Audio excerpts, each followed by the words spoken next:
You're a startup founder. You think your product is amazing and feel like more people should be buying. But the road is long and slow. It feels like you're stuck. There's always one thing I ask startup founders. Have you talked to your customers? They almost always say, heck yes, we talk to our customers all the time. But what I find is they're either selling or trying to improve their product. These are not customer-focused conversations. If we can get curious about our customers, then we can uncover critical insights that will help us build to the next round. I'm Anna Firmenov, and welcome to Building with Buyers, a show about startup growth where I'll explore how customers help startups build to the next round. Mark Huber, thank you for joining me today. Mark is VP of Marketing at UserEvidence. Mark, I was asking you to come on the show for a while, but you've just been so busy. I get that a lot. But you know what? I never stop. I'm very persistent. And it's like, if I want somebody to join me, I will just continue asking. So thanks for coming on. I respect and appreciate the persistence. It's just been a crazy couple of months for me with work and with life. So I'm glad I'm finally here. I know. All right. So UserEvidence, if you have not heard of UserEvidence, it's a customer evidence platform that lets you collect feedback, create success stories, and create content that credibly proves the value of your product. And obviously, I'm a fan because it's customer evidence, collecting feedback from customers, creating those case studies, those success stories, creating that content that proves that you're able to provide the value that you say you can provide. And I really like this quote, don't beg for case studies, get customer proof at scale. Begging for case studies, that's an interesting one. So I feel like it's true. Even in the work that I do, we're not begging. What I do we might is be begging for approval. For approval. I create it and then I beg for approval, right? And so sometimes it's a no because depending on the industry I work in, like folks that I talk to for customer research don't necessarily want that to come out into the world and make it public. You know, there's some things that they're just nervous about, stakeholders that will see that stuff. So it's hard, but this is a platform that lets you get past the begging and get the approval. And I'm actually curious, like, how come? How come it's so easy to get that proof? Like, what makes it more likely that you will get the proof? Yeah. So the funny thing is, before I answer your question, what you just used to explain user evidence was totally accurate, but we are changing it up entirely because we recently acquired a new company a few months ago called Zealot. So we are just about to kick off a very big project on our narrative and how we reposition ourselves. So I've got a lot of work over the coming weeks and months on this. So it's going to change a little bit. But back to your original question, really what we do is we're of the belief that B2B marketers especially, but many people just understand how case studies are written. And it's usually by the marketing team who's trying to get the case study in their own words. You usually don't ever have time to do it because you have a full-time day job and it's low on your priority list. You maybe have time to read it. You try to get approval at the 11th hour. And if you work in a sensitive industry or at a large company that doesn't like to, share success stories on the record, usually you're not able to do that. So case studies are one part of what we can do in terms of proof points. It's usually, ironically enough, we had worked with Anthony and Rob on that homepage about a year and a half ago. So we led with what people knew, which is case studies, but it could be testimonials, it could be ROI stats, it could be product data, it could be account level stories, it could be a variety of different forms. And we think that case studies, 6 months from now or 12 months from now, or maybe even longer, might just be a thing of the past because people don't really see themselves in case studies. They just want to see really specific, relevant proof points. And oftentimes those are like bite-sized proof points that could be in the form of a stat or somebody that works in a similar industry at a similar company stage, similar use case. Like they just want the specificity. So that is kind of the world that we're... It could be a snapshot, right? Of just that information. Or Absolutely. Like for me, when I was looking at vendors just very recently, I just want a quick video. I want to know who it is, but I want them to talk through the biggest benefit, the biggest value that they got from implementing something. So could be quick, bite-sized video, could be, Yep. but the case study, and when you say Mhm. case study, it's like Yep. kind of like the more long form written out. It takes time to read it and see Yeah. yourself in it. And Yeah. most case studies are not particularly good. So I feel like oftentimes people just don't believe them or they tune them out. But, Yeah.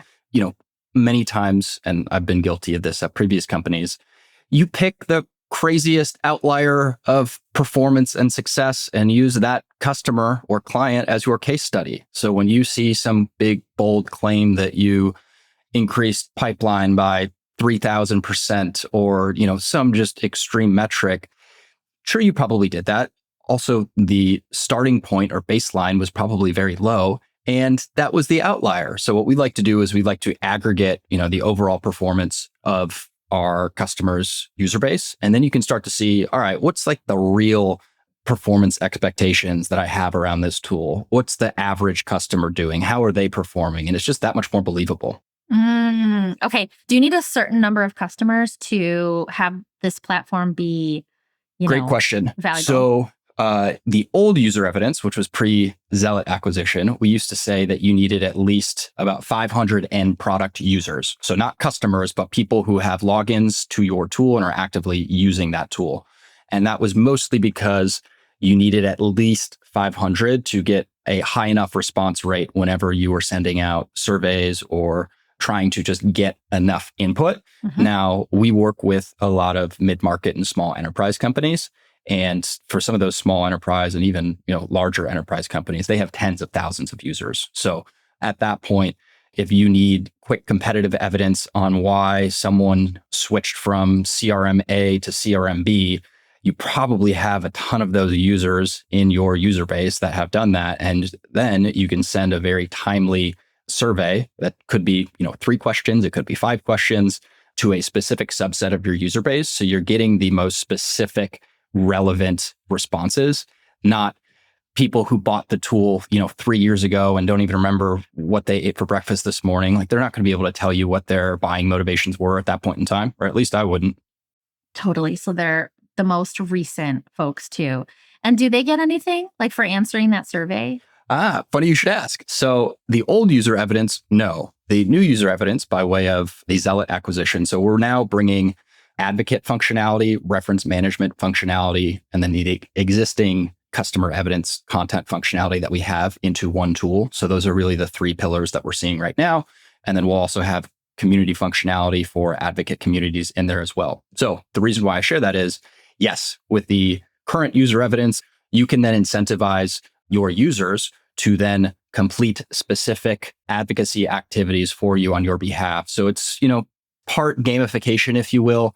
What we're trying to do is we're trying to show the market that how people typically react to gamification is, if I do this and take a bunch of my time to do something, I'm going to get a large t-shirt that doesn't fit or a pair of socks that I'm never going to wear. Well, we don't want those things anymore. But if we're able to come up with things of value that our customers would actually get excited about. So access to customer roundtables with other people in their industry, or going to some sort of industry conference and we would pay for you on your behalf, and really trying to up the ante a little bit. We can now do that using UserEvidence. That sounds much better than too big for you socks. Yeah. I mean, I can't tell you how many of those I've had and never even worn and just wasted. I feel bad. Yeah. Don't feel bad. They weren't going to fit you anyway. Yes. So UserEvidence, $16 million in funding. So, and we're both Navattic advisors. And so We are you coming to Chicago next week? We've got an event next week in Chicago. Are you? I'm in Chicago right now in River North. So yes, I will be there. Yes. I'll see you there. Yes. Awesome. I'm excited for that. I just Very want to cool. get myself a Navattic fanatic shirt or hat or something. I love that name so much. Yeah, right. So I'm exploring on this show the role that customers play in helping companies build to their next level of growth, of which you are probably very intimate with because of UserEvidence and the focus of the platform.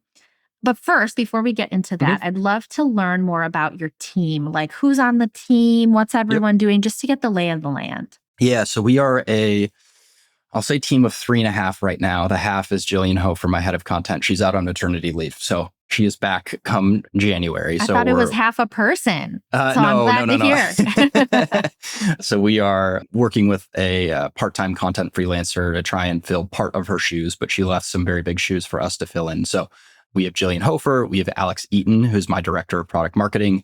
Most recently, I hired a director of growth marketing, Luke Francis. I was just down in Atlanta this week working with him for the first time in person. So awesome to meet him.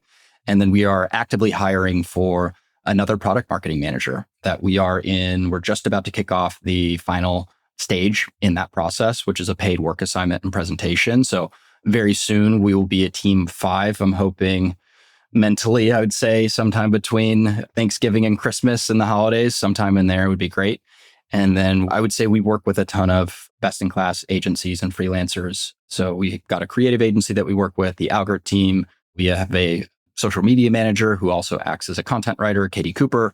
We work with ad agency, Understory, and then we've got a couple other specialist agencies and freelancers that we work with. So small team, huge impact, but definitely supported with some best-in-class specialists. I love to hear that because you can go so much further, so much faster when you bring on really specialized, specific people doing specific work, right? That are not necessarily working with you full time, but they're really good at their craft. So that's awesome to hear.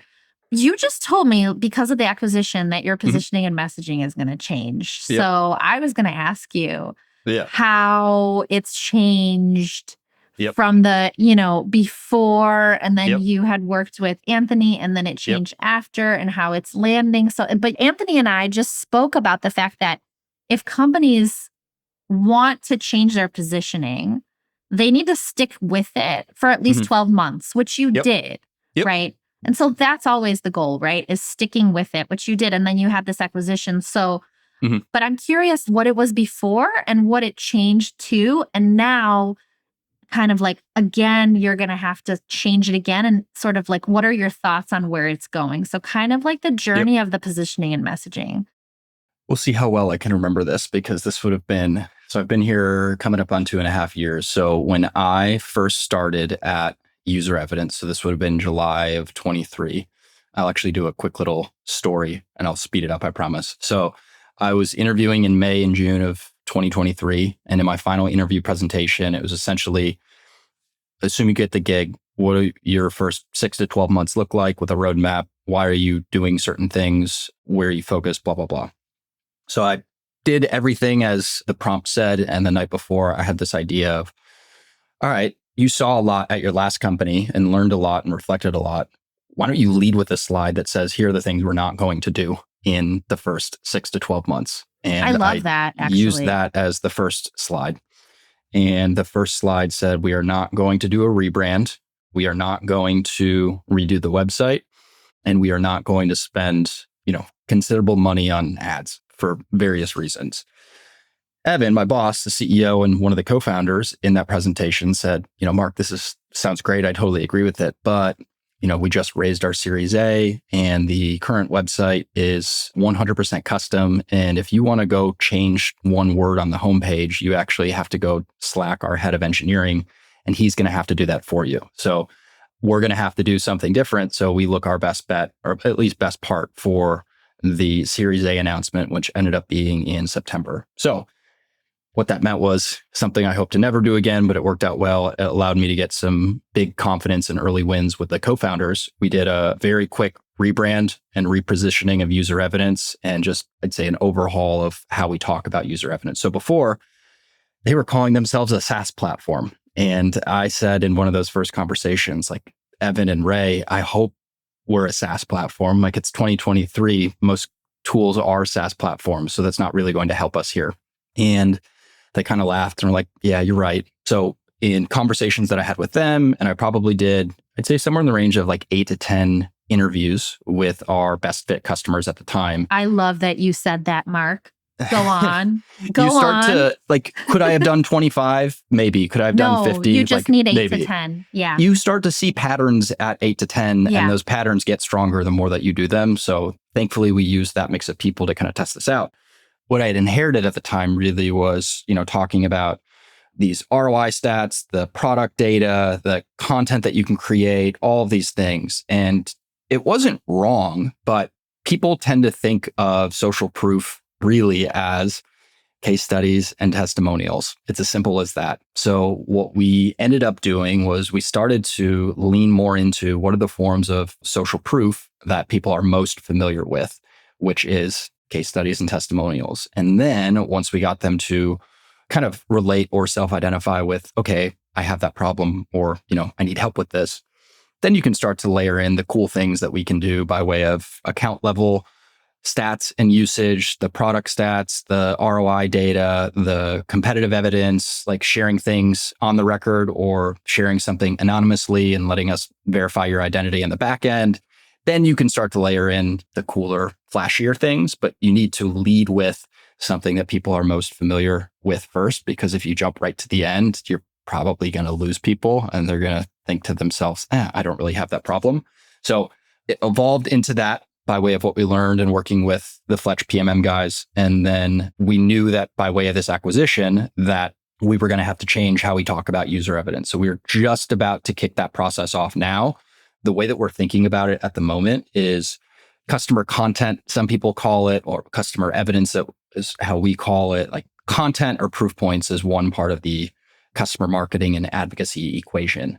The other parts are customer advocates and going out and finding those advocates and getting those advocates to, potentially help you in certain ways while you help them in return with something of value. And then that third bucket that we're seeing is reference management and people who need references for sales calls and how to make that process easier, because it sucks, to be totally honest, right now with the tools that are out there. And then there's this adjacent product pillar that we have right now that we're not sure if it's a full pillar just yet, is community, and not community in the big community platform sense, because that's a very known, established space with a ton of money and competitors there.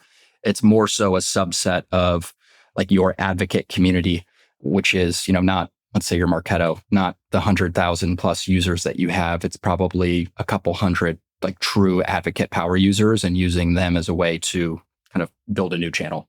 Yeah.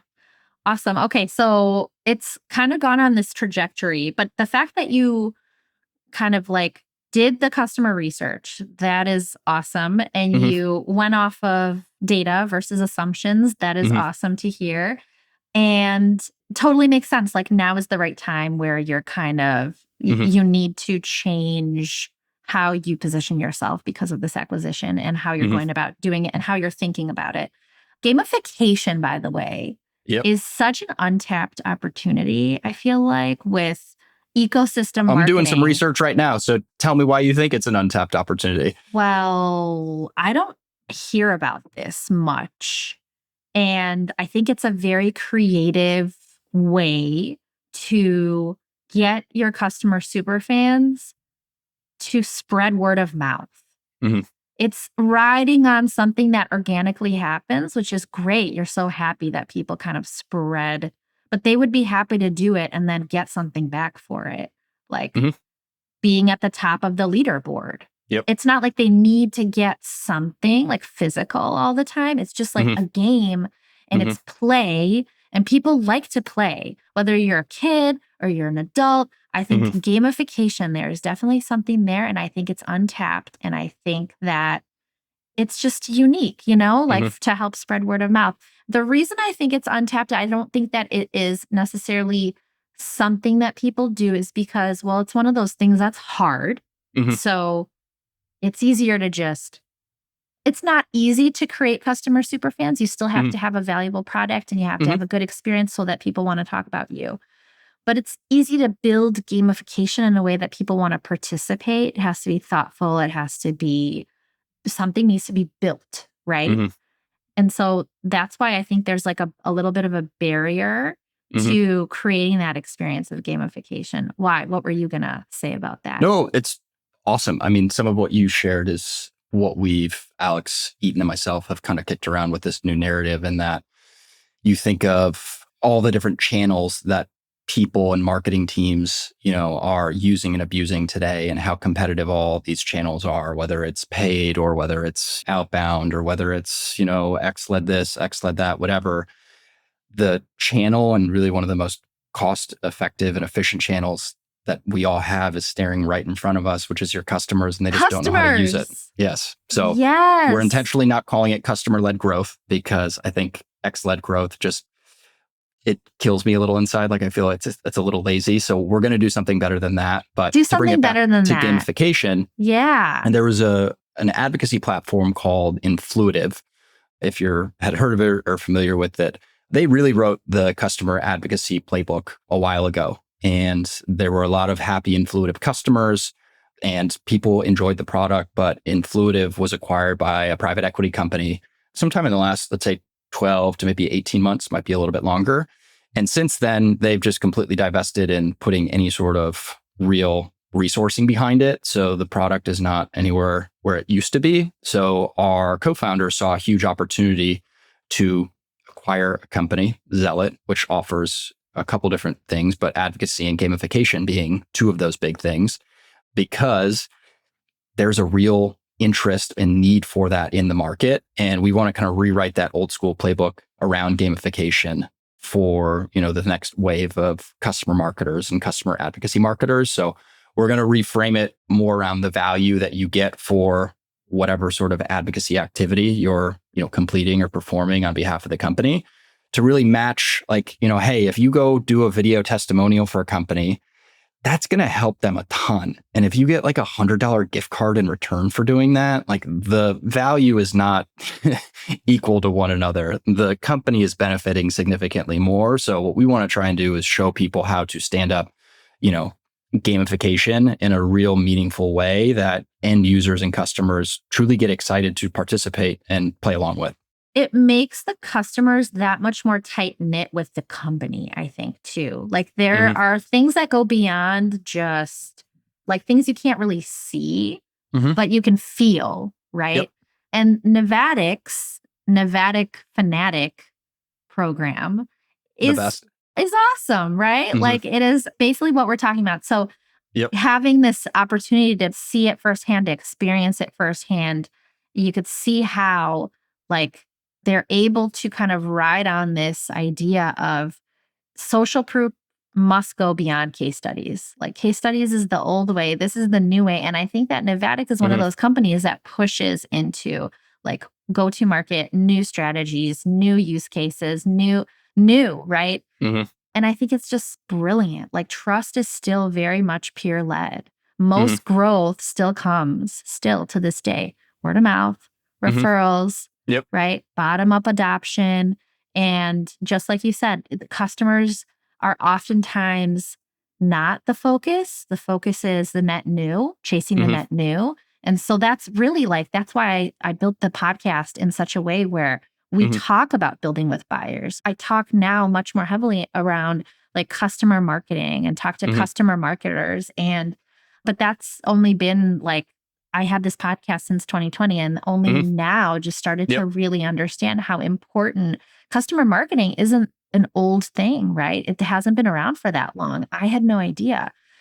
So anyway, going back to what I wanted to cover here, when you changed your positioning and messaging, one of the things that I talk to prospects, and one of the challenges, especially at larger companies, is getting everybody marching to the same beat. How do you, when you change your positioning, it's a ship, right? You're not just changing something. What's on a ship? I don't know, a window. You're not just changing a window. You're changing the ship in the direction that it's going. I'm not a very nautical person, so I can't help you there. Right. Me neither. So when you're changing the ship and where it's going, how do you get everybody marching to the same beat? What's your strategy for that? Yeah, I think a lot of how we did it here is based on how I've done this poorly at previous companies and learning from that. And I think the biggest lesson that I've learned from doing this poorly is trying to roll it out to everybody at once at the same time. And, you do it with the best of intentions. You think that you're going to change the talk tracks and confidence levels for your entire sales team, and you give it a great college try and it doesn't work. And that's not surprising. So what we did differently here was keeping Evan and Ray, the two co-founders, very involved because they are talking to so many prospects and customers, and they Well, know they're the decision makers. After everything is said and done, they decide, right? Yep. So you've got them as a very important piece of this equation. And then the other piece of the equation is getting, I don't know, probably 2 to 3 reps that want to play along with this and participate in this and try this out. Usually I've seen success trying to get your highest performing reps who want to try something new. And then over the course of a month or a quarter or a little bit longer, depending on how big of a switch it is, you set up this cadence where you're feeding them what you think is going to land. They are then trying it out, and then they are meeting with you fairly regularly to tell you, yep, this is landing. Nope, this is going over people's heads completely. I think we should tweak it this way, however it may be. And then once you get enough reps with them, you can then tweak it how you think it's going to perform best. And then when you roll it out, you have them be one of the big voices of the rollout process so that it's something that marketing did with sales and with the founders, not, hey, here's marketing going off and doing this thing in a silo and not getting any real market feedback and sharing it to sales. Hey, it's Anna, host of Building with Buyers. I started the show because I found that customers play such an important role in business growth, but they're often overlooked. We're so focused on net new. But the thing that makes you unique is not your product. There are so many companies solving the same problem, and they have customers too. The thing that makes you unique is your superfan customers. That's your moat. Most positioning and messaging is guesswork. I'm a customer insights and strategy advisor, and I help my clients by interviewing their customer superfans and translating those insights into clear and compelling positioning and messaging that specific people care about. So you get deeper engagement with customers and prospects, increased inbound to demos, better sales conversations, increased word of mouth, and closed deals. If you're done guessing, stumbling along, and want to be more customer obsessed, reach out. I'd love to help. And now, back to the episode. That's the real problem in many companies. And you said that you experienced this too, is why it doesn't work is because it's a marketing thing. Positioning messaging stays a marketing thing in its own little silo, and it shouldn't. It's a business strategy thing. It's a ship that you're steering. And so the co-founders had to get on the same page so you make sure that they are. Then after that, it's like, this is the stuff that I do when I work with my clients is now that we have it and decided on it, go out there and use it. And what happens? And are people intrigued? And do people want to have that conversation? So it should not end with a deck, should not end with a 10-page slide deck of this is what we decided. But now you need to have the sales team kind of partner with you and tell you, like, how's it landing? What do we need to tweak? And then I love that, presenting it again, coming from sales and marketing and the co-founders versus just the marketing department. Okay. Sounds like that's not what you did in prior roles. In prior roles, I did more of either, hey, this is what marketing thinks based on all of the research that we've done and whatnot. And it was still a very informed guess, but good luck getting anyone to use it and adopt it because they weren't involved in the process. And then another time I had really just let the CEO run wild with it. And I thought that was the right move at that point in time. But the CEO is really selling the future and the vision. And that's most of the time very far removed from what the software can do in the current state. So if you're 2 years out, 5 years out, whatever, that's not going to work either. Totally. Yeah. I mean, I appreciate you sharing these, mistakes, right? Because we all make them and then we learn and then we know better. And we put on this first slide, like, this is what we're not going to do now that we have an opportunity to do something different. How do you incorporate customers? We've talked about the team. We've talked about the exercise you went through with positioning and messaging, getting everybody aligned. But how do you, UserEvidence, incorporate customers as part of your growth efforts? I'd love to learn more about your techniques. So I would say we've done some ad hoc work to do this in the past. And usually it's around, I would say, there's a couple different parts, but the first thing that comes to mind is, some sort of referral program where you're incentivizing them to send over referrals that meet XYZ criteria.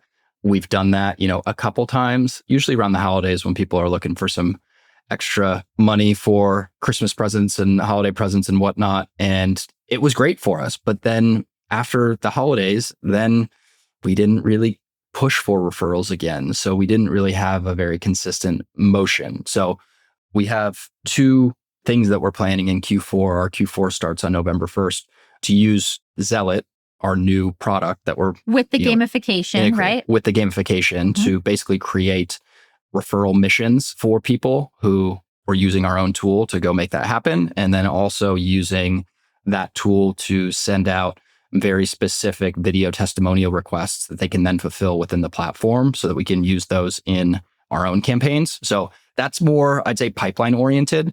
I think the kind of content and awareness and trust part of how we've grown using our customers, we just try to lead with customers in our events, in our content, putting them really at the forefront of how we market the product. I hope to do it as well as Navattic does, because I think they do an admirable job of doing that.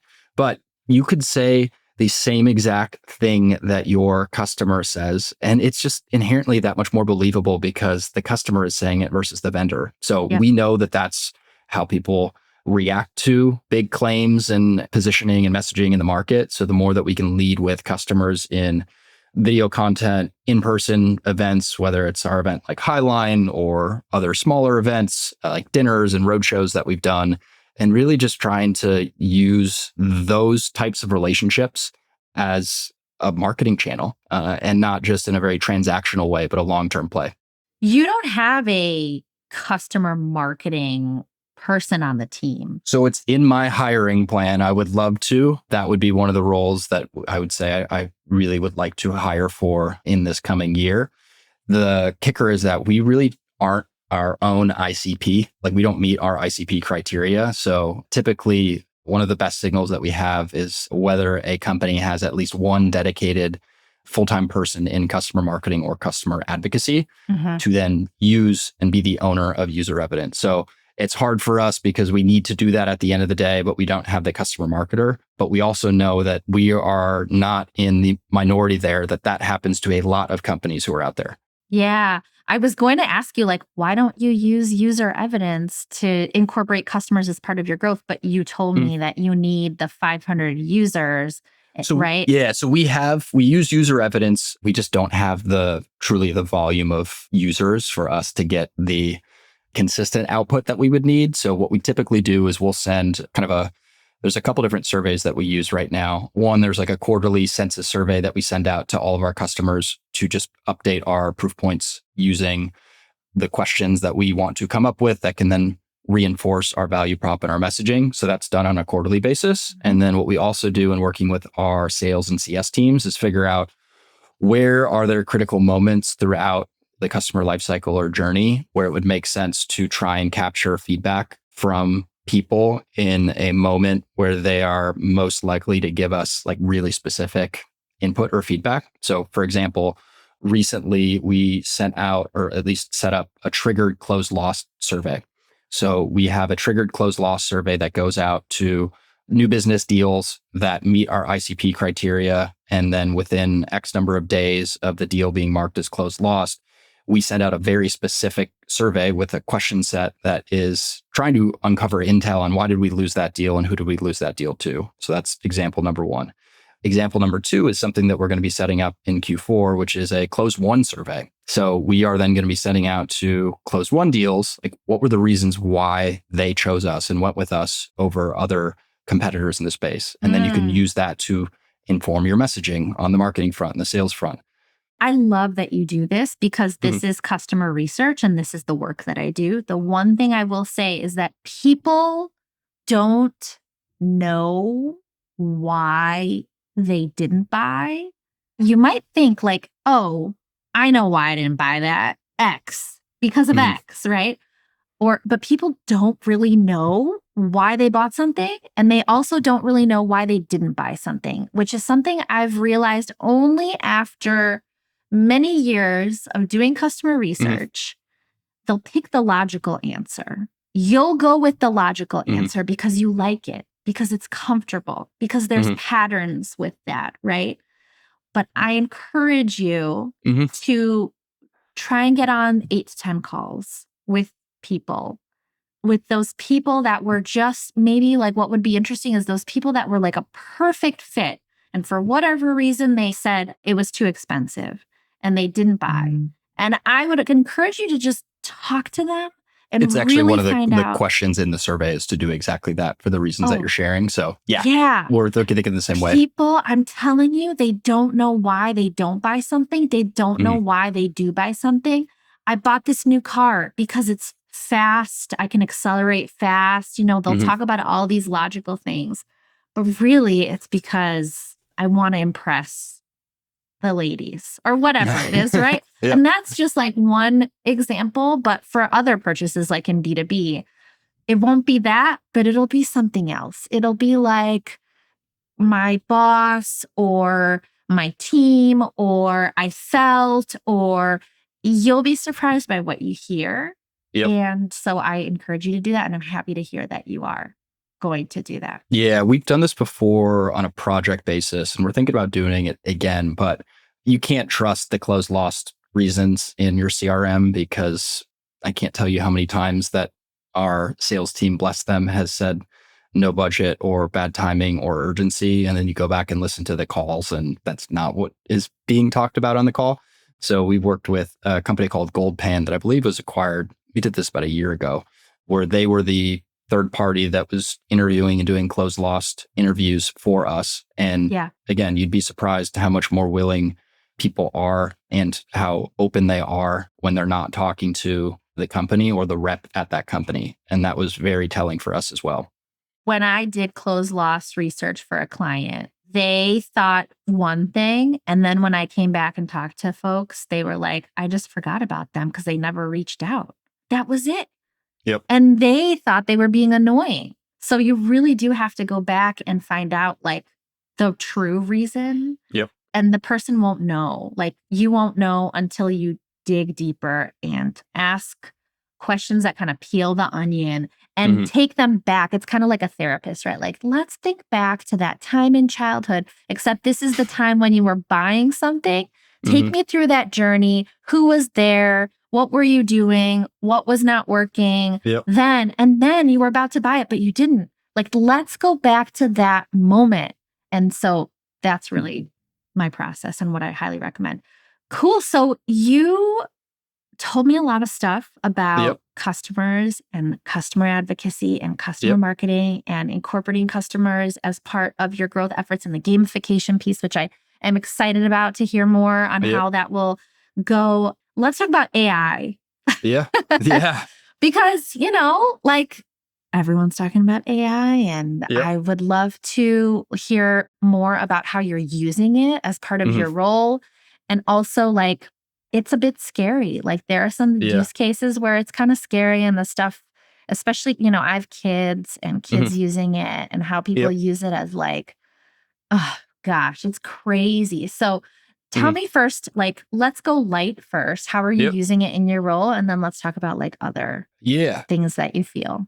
I would say I was very skeptical of using any sort of AI and really ChatGPT at first because I put very little effort into using it at first and I was very underwhelmed at the output. So I basically wrote it off for, I think, ChatGPT.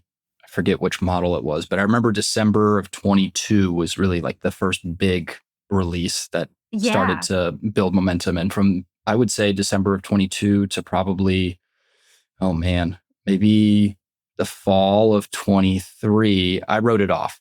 And then I heard, like everyone, more and more people talking about it and a few people suggesting, hey, this is one of those shifts in how we work. And the people who lean into it are going to be the people who really, level up their careers and make out well. And the people who shy away from it are going to get left behind. And I really did not want to fall into that other group. So I made it more of, hey, I'm going to be bad at something and I'm okay with being bad at using it, but I will get better at using this by way of using it more regularly. So I would say right now I use ChatGPT exclusively.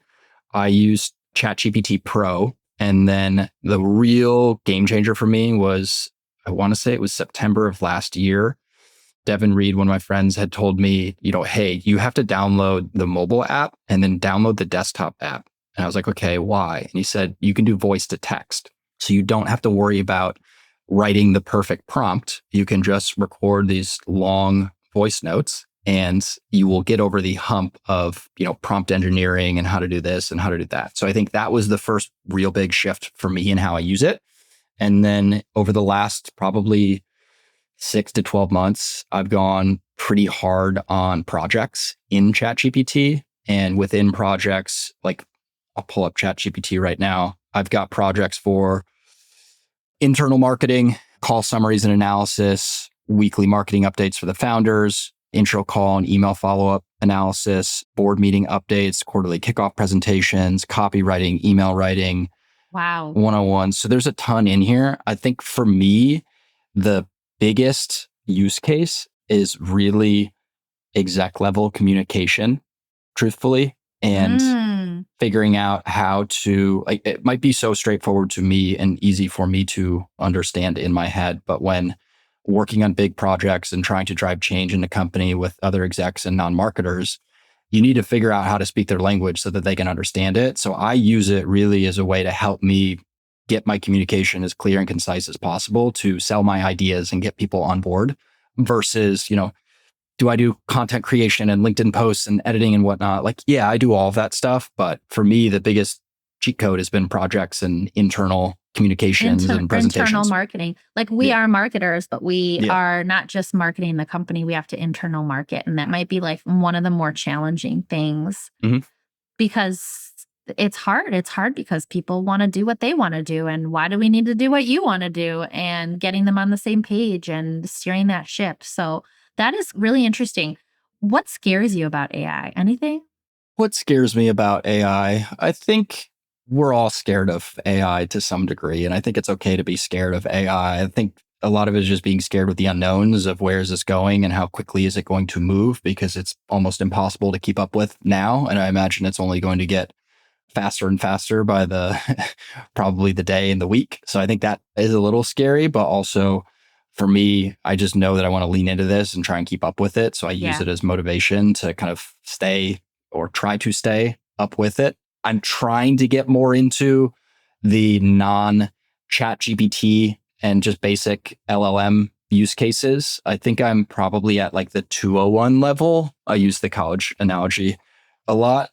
And I want to get more into using, like, I'm stuck doing XYZ workflow across a couple different tools and it takes up a lot of time. I was looking at my budget and trying to true up my marketing budget for quarter to date and really year to date and thinking like, this takes me so much time. There's got to be a way for me to automate parts of this so I can just not have to worry about that anymore. And those are the types of things that are important to do, but just take a bunch of time and they're soul sucking. So I want to graduate on to doing those sorts of things. Yeah. Not just basic content creation and planning and outlining and all that stuff. Yeah.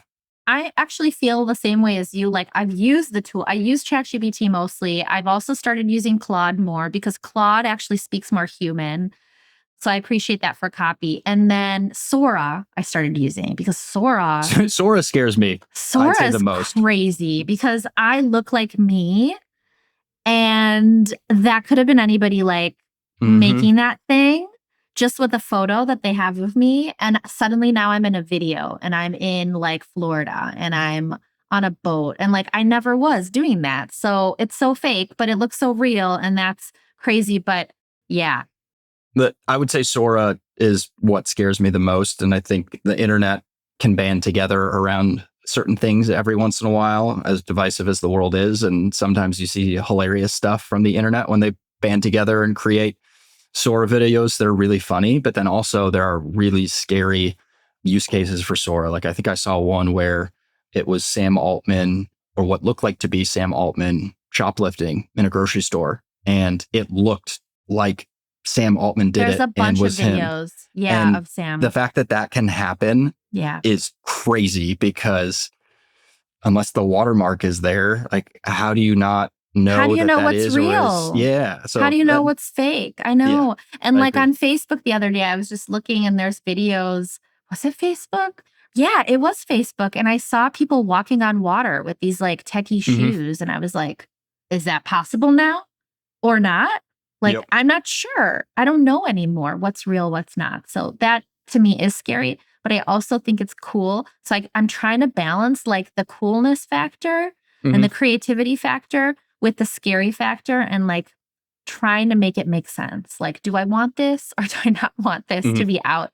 It is already. Like, there's nothing I could do about it. So I think what excites me the most about AI for like my skill set is I am a generalist and there's no shame in admitting that. And I think people who are curious and scrappy enough and want to continue to be a generalist can do a whole lot of unbelievable work by using AI and LLM. So I think we're going to see generalists kind of come back as something that is a good thing. For a while, it was, generalists are not as great as specialists, or the only way that you can, do well is you got to niche down and be a specialist in your respective area. And I'm sure that's true to a degree, but for me, like I can do some serious damage with my skill set in AI because of just my deep generalist background. yeah. Who says that? I don't agree with that. You need to have both. You always needed to have both the generalist and the specialist. Like there's room in this world for both. So Yep. in the minutes we have left, I'd love to ask this question. I asked you a bunch of stuff. Do you have anything that you'd like to ask me? Great question. What are some of the things that you are expecting to see in the market in the next, let's say, 3 to 6 months? Because I can't really think further than a 6-month timeline in terms of trends. I can't think further than next week. And you're asking me to think for 3 to 6 months out. It's interesting because with all of this AI stuff out there, it's changing people. It's changing people like you, right? You are like, I don't believe this thing. And then suddenly you're like, well, everyone's talking about it. Let me just do it. And so even the non-early adopters, now we're really in the thick of all these AI tools and we're using it and we're like, oh, okay, that's not terrible. Or, oh, that's terrible. I need to work on this for like hours because the thing isn't listening to me and it's still giving me like crap. I think, and I posted about this yesterday, and I think that it landed in some way. People are craving more of the old school stuff, if that makes sense. Like, Oh, it does. The old school stuff, we miss it. Like my son just mentioned to me the other day, he's like, can I have Lunchables for lunch? And I was like, absolutely not. Gross. But also I was like, oh, wow. I remember Lunchables, that's so comforting. I had that. It's crap. I'm not going to buy it for you, but I remember that. And so I think people want some of that comfort, and it's going to come from old school stuff that they remember. And that includes like, it's already happening, like 100, like small, tight-knit events, right? It's going to come from thoughtful swag, which you mentioned. Like, we're going to see each other at the event next week, and you're like, I hope I get this, like, thoughtful swag. Even like teddy bears, there's a company that's giving out teddy bears for adults, and adults are like, I love this freaking teddy bear. Yeah. There's other stuff, like things you can hold, like a book from a company or a magazine, right? With Paramount coming out with a magazine. And I think they should totally try to do a physical version. So that's what I think is coming in. I mean, if we move quickly on this, it can come in the next few months. And if we don't notice this trend and we move slowly on it, I think we're just going to be like kind of behind it. But I'm already feeling it on LinkedIn. And when I talk to people, when I see people at tight-knit events, we're nervous and we want comfort. And that's why we go to events sometimes, is to like feel comfort. Oh, you're going through this stuff. Oh, Mark, you experienced some of these like mistakes at your prior companies. That's comforting to know, right? Comfort is what people are going to be seeking out. What do you think? I need to find this now. Maybe I'll find it later today and send it to you. It was basically a pamphlet from, I think it was the 70s, and it was sharing the tactics in the 70s that were popular at that point in time, and marketing tactics specifically, and not just B2B. It was, B2B and B2C without actually saying it. And I laughed when I read it because I would say at least 75% of what was listed there were all things that are becoming trendy again, just written in Oh my different gosh. words. Can you share it with me? I will look to see if I can find it. And it was a lot of the things that you mentioned. Now, they weren't written in the same exact way, but you can read between the lines and see like, oh, it was written like that in the 70s and it means this now.